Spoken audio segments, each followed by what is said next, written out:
Today we'll discuss about surface chemistry. That is, we'll start with Unit 5 Surface Chemistry.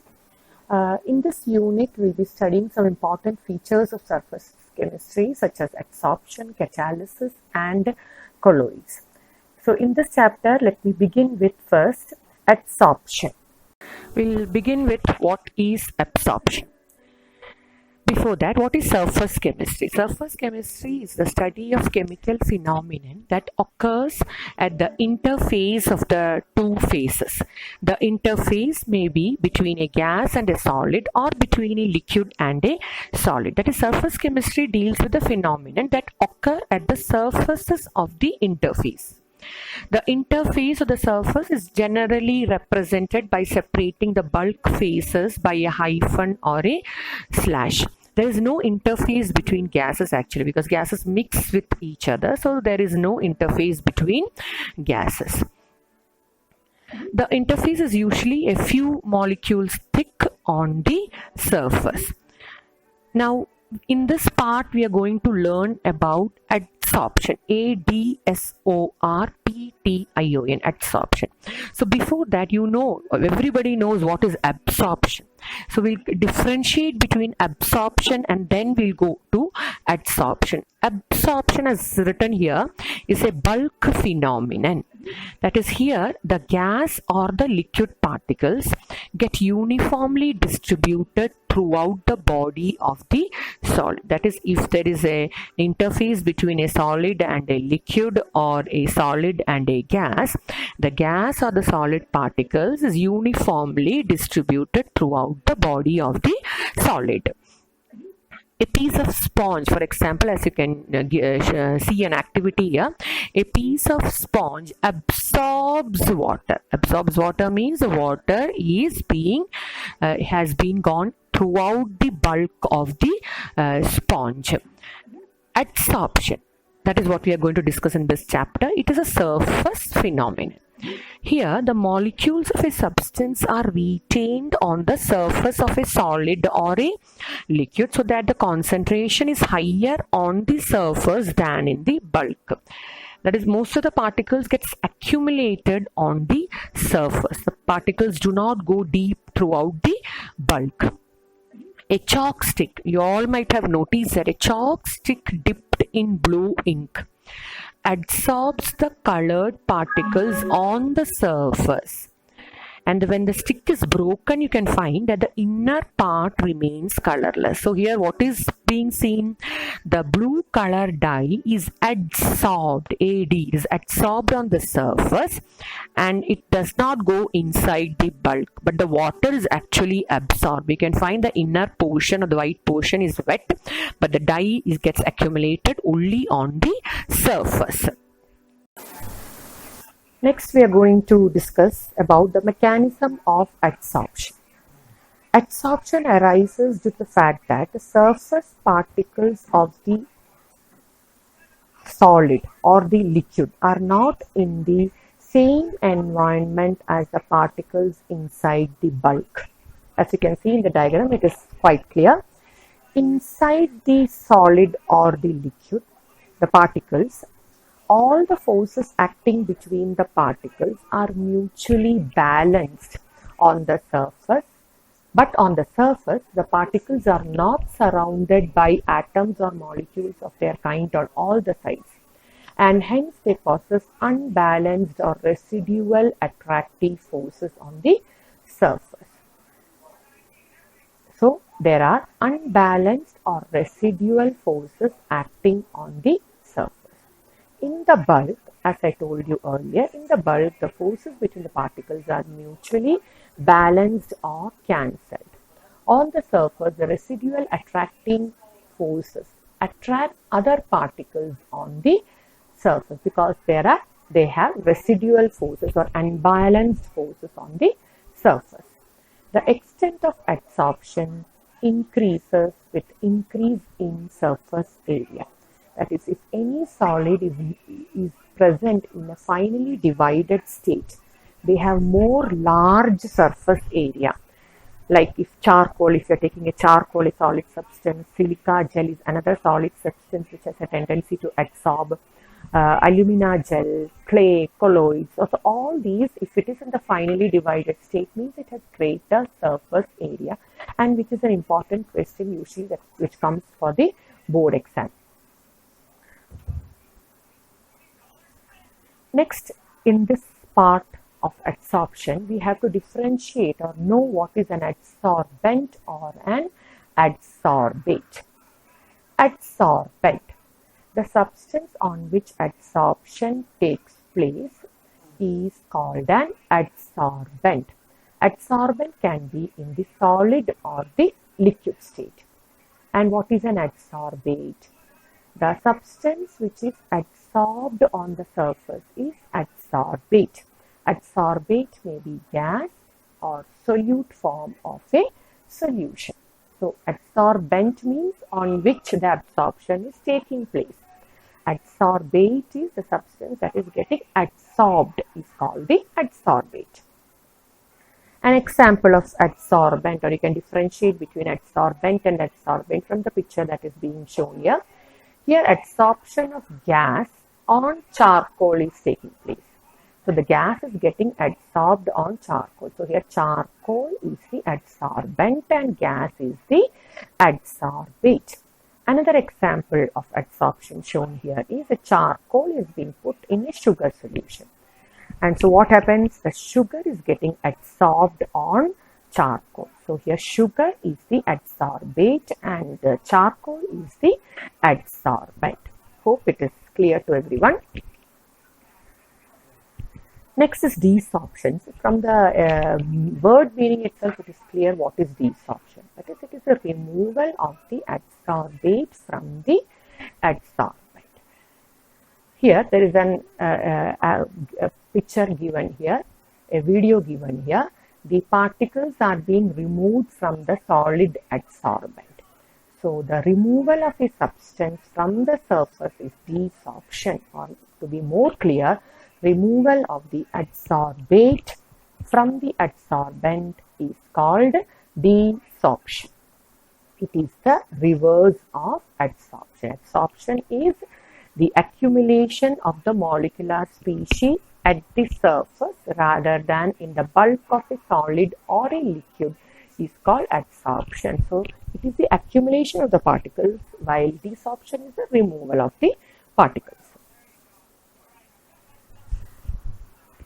We know the adsorption process is during adsorption, the unbalanced forces on the surface, which I have learned earlier. It is because of this unbalanced forces that the surface will attract the molecules. As a result, there is a decrease in surface energy which is given out as heat. Hence, adsorption is exothermic in nature, or delta H is negative. Adsorption of gaseous particles on the solid surface decreases the disorder. What do you mean by that? The gaseous particles before adsorbing are free to move. So, the entropy or the disorderliness is greater. But after adsorption, the disorderliness decreases, and hence entropy of adsorption or delta S of adsorption is negative. For adsorption, delta H is negative, we have mentioned earlier. Delta S is also negative, and hence delta G is negative at low temperature. The second part of adsorption is types of adsorption. There are mainly two different types of adsorption. We are going to discuss about the different types of adsorption. Adsorption is of two types: physical adsorption or physisorption. It is, in short, it is called physisorption. Chemical adsorption or chemisorption. Now, what is physical adsorption? If the accumulation of gas on the surface of a solid occurs on account of weak van der Waals forces, the adsorption is termed as physical adsorption or physisorption. So, the first difference that I told you is the forces of attraction between the adsorbate and the adsorbent is weak van der Waals forces, and that type of adsorption is called physisorption. adsorption. Van der Waals forces exist between the adsorbate and the adsorbent. Now, what is chemisorption or chemical adsorption? When the gas molecules or atoms are held to the solid surface by chemical bonds, then the adsorption is termed as chemical adsorption or chemisorption. That is, there is strong chemical forces, ionic or covalent, are present between the surface and the molecule. That is, they are present between the adsorbate and the adsorbent. The second difference between physisorption and chemisorption: no specificity. That is the first. There is a second difference about physisorption. What do you mean by no specificity or lack of specificity? A given surface of an adsorbent does not show any preference for a particular gas, as the van der Waals forces are universal, and that is why we say it is not specific in nature. What about chemisorption? Chemisorption is highly specific in nature. It is highly specific. Why? Because it will only occur if there is a possibility of chemical bonding between the adsorbent and the adsorbate. For example, oxygen is adsorbed on metals by virtue of oxide formation, and hydrogen is adsorbed by transition metals due to the hydride formation. So, if only there is a possibility of formation of chemical bonds, only then the chemisorption will take place, and that is why we say it is highly specific in nature. The next third difference between physisorption and chemisorption is that no compound formation takes place between the adsorbent and the adsorbate. Again, what is the reason for that? Because the force between the two is only weak van der Waals forces. For chemisorption, you can all guess there is a compound formation because there is a possibility of strong chemical bonds. The next difference is in physisorption, the heat of adsorption is low. In physisorption, the heat of adsorption is low because physisorption, the enthalpy is very low. That is, it's weak van der Waals forces between the adsorbate and the adsorbent, and that is the reason why the heat of adsorption is quite low. For chemisorption, the enthalpy of adsorption or heat of adsorption is very high. That is almost 80 to 250 kilojoules, as it involves chemical bond formation.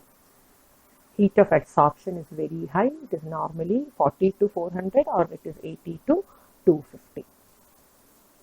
Physisorption, the process is reversible in nature. Reversible gases can be removed by reversing the pressure and temperature conditions. That is, more of the gas is adsorbed when the pressure is increased as the volume of the gas decreases according to Le Chatelier's principle, and the gas can be removed by decreasing the pressure. Since adsorption process is exothermic, the physical adsorption occurs at, we have learned last year, when the process is exothermic, the forward reaction will take place when the temperature is decreased. So, physical adsorption occurs readily at low temperature and decreases with increasing temperature. While in chemisorption, it is generally irreversible. It is generally irreversible. Why? Because it is formed by the strong chemical bond formation. Chemical adsorption, chemisorption, that is also exothermic, but the process is very slow at low temperature because the activation energy is very high. What is activation energy? The details about it you will be learning in chemical kinetics.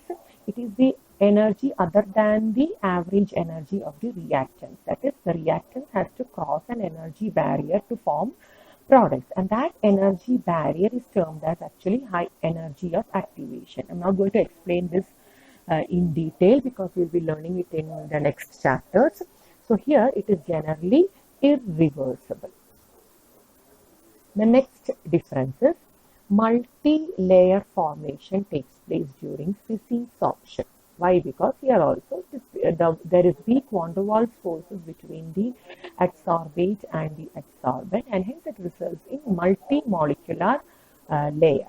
While in chemical sorption, we know there is strong chemical bond formation, so only one layer will be formed. That is, it results in a unimolecular layer. Only a mono layer is formed between the adsorbate and the adsorbent, while in Fissi sorption, many layers can be formed. The next difference is, as I had mentioned earlier also, in Fissi sorption, according to Le Chatelier's principle, high pressure and low temperature favors the forward process. The diagram, we can learn it later on. In chemisorption, in order to begin the reaction, just because there is a formation of strong chemical bond, the temperature has to be kept high. So high pressure and high temperature will favor the process of chemisorption. The next important difference between Fissi-sorption and chemisorption is the characteristic of Fissi-sorption. The next point is Fissi-sorption depends upon the nature of the adsorbate.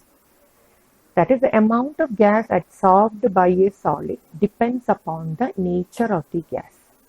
And what type of gases are easily adsorbed? Easily liquefiable gases are readily adsorbed than the other gases. That is, easily liquefiable gases are readily adsorbed. Why? Because the van der Waals forces are stronger near critical temperature. So, what do you mean by an easily liquefiable gases? A gas that has very high critical temperatures are always easily liquefiable. And so, in those gases at critical temperature, the van der Waals forces are more stronger. Thus, if you take an example, 1 gram of activated charcoal adsorbs more sulfur dioxide than methane. Why? Because the critical temperature of sulfur dioxide is greater. It's about 630 Kelvin, while the critical temperature of methane is 190 Kelvin. That is why sulfur dioxide is adsorbed more than methane. So that is why it's written here, easily liquefiable gases are more readily adsorbed. Easily liquefiable gases, let me repeat it once again, those gases which has higher critical temperatures will be easily liquefiable gases. In chemisorption, adsorption is possible only where there is a possibility of chemical adsorption. Otherwise, the adsorption will not take place. In Fissi-sorption, the extent of adsorption increases with surface area. That also I had mentioned earlier, as the surface area increases, the adsorption increases. In this case also, for chemisorption also, extent of adsorption increases with surface area. Next, what we are going to discuss is the different types of adsorption isotherms, the third part in adsorption. What are adsorption isotherms? The relationship between the amount of gas adsorbed and pressure at constant temperature is known as adsorption isotherm, or the variation in the amount of gas adsorbed by the adsorbent with pressure at constant temperature can be expressed by means of a curve called adsorption isotherm. That is simply the relationship between amount of gas adsorbed with pressure at a constant temperature. So we have in our NCERT textbook only one adsorption isotherm, that is Freundlich adsorption isotherm. Freundlich in 1909 gave an empirical relationship between the quantity of gas adsorbed by unit mass of the solid adsorbent and pressure at a particular temperature. He gave a relationship between the amount of the gas adsorbed against pressure. That relationship can be expressed by an equation. Freundlich gave the relationship as x by m is equal to k into p raised to 1 by n, where n is greater than 1. So here x is the mass of the gas. X is the mass of the gas adsorbed on mass m of the adsorbent at pressure P, while K and N are constants which depends on the nature of the adsorbent and the gas at a particular temperature. So X is the quantity of the substance adsorbed. M is the mass of the adsorbent at pressure P. X by M is the quantity absorbed per unit mass. K and N are constants and N is greater than 1. The relationship is generally represented in the form of a curve where mass of the gas adsorbed per gram of the adsorbent is plotted against pressure, which I'll be discussing it now itself. Taking logarithm, before that we'll just concentrate on this equation. X by M is equal to K into P raised to 1 by N. Taking logarithm on both the sides, it becomes log X by M is equal to log K plus 1 by N log P. This equation is in the form of an equation of a straight line y is equal to mx plus c, and hence you can see, look at the graph, X by M against P. When you are plotting the curve, this relationship can be expressed in where the mass of the gas adsorbed is plotted against pressure. At high pressure, when the pressure is very high, X by M is independent of pressure. When the pressure is too high, it is independent. That is, X by M is equal to, it's independent of pressure, so we can write X by M is equal to K into P raised to 0. Or X by M is a constant when 1 by N is equal to 0. At low pressure, X by M is equal to Kp when 1 by N is equal to 1. So adsorption from this equation is quite clear. Adsorption is directly proportional to pressure. Plotting a graph between log X by M and log P, we'll get a straight line with value of slope equal to 1 by N and log K as y-axis intercept. That is, the validity of Freundlich isotherm can be verified by plotting log X by M on the y-axis and log P on the x-axis. If it comes to be a straight line, the Freundlich isotherm is valid, otherwise not. So from this we can find that the slope of the curve is equal to 1 by N and the intercept is equal to log K.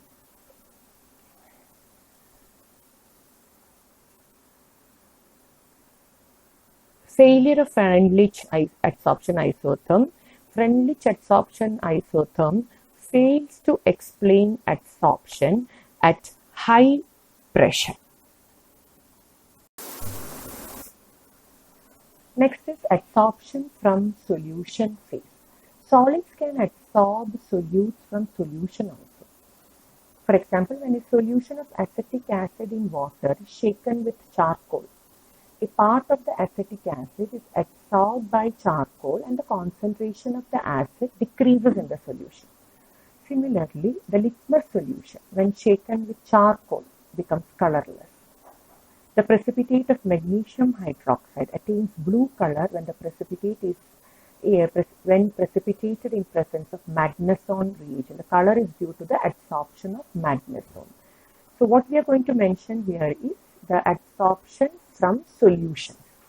So here charcoal adsorbs, as I had mentioned earlier, charcoal adsorbs acetic acid from a solution of acetic acid in water. Charcoal adsorbs litmus from solution.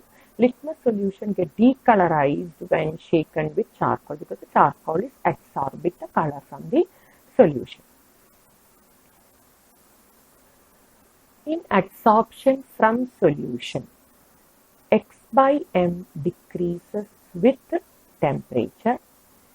Same as the other one, X by M increases with surface area, and X by M is directly proportional to concentration. When gases are getting adsorbed, the concentration is taken in terms of pressure, while when it is adsorbed from solution, it is taken in the form of concentration. The isotherm for adsorption in solution is X by M is equal to K into, instead of P for gases, we are taking a C concentration, 1 raised to 1 by N. Same way, when you take the logarithm, both the sides, log X by M is equal to 1 by N log C plus log K, which is in the form of Y is equal to Mx plus C. Removal of coloring matter from solution. The applications of, next is the application of adsorption. The first application is removal of coloring matter from solution. That is, animal charcoal removes colors of solutions by adsorbing colored impurities. Second is traces of air can be removed from cylinder to produce high vacuum. Small traces of air, if it is present, this can be adsorbed by charcoal from a vessel evacuated by a vacuum pump to give a very high vacuum. So, second one is production of high vacuum.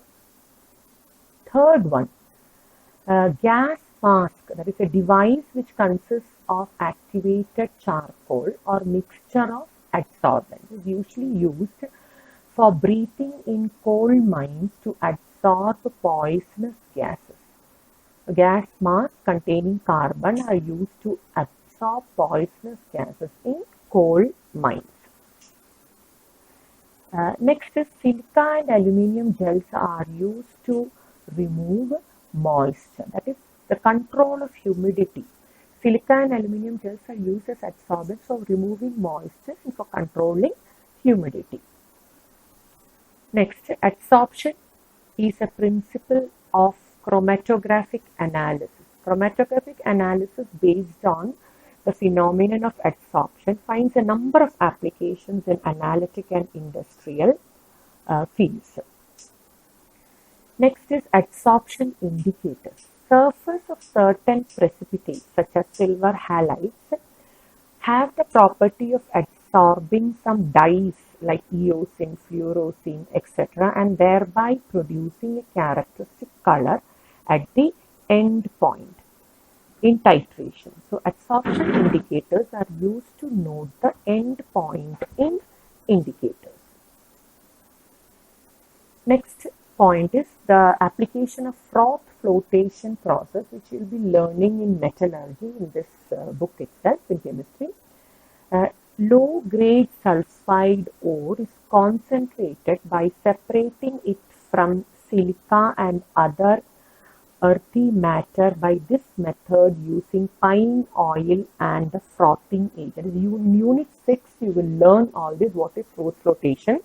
The sulfide ore is mixed with pine oil and a strong air, that is air is blown into it. The sulfide ores will be adsorbed on the surface and the sulfide ores the impurities will settle down. The sulfide ores can be easily removed. Next application of adsorption is the separation of inert gases. Due to the difference in degree of adsorption of gases by charcoal, a mixture of noble gases can be separated by adsorption in coconut charcoal at different temperatures. So that is another application of adsorption. And the last one is heterogeneous catalysis. Adsorption of reactants on the solid surface of solid surface of catalyst increases the rate of a reaction. There are many gaseous reactions of industrial importance involving solid catalysts. Manufacture of ammonia using iron as catalyst, manufacture of sulfuric acid by contact process, and the use of finely divided nickel in hydrogenation of oils are excellent examples of heterogeneous catalysis, which you will be learning in the next part in this chapter.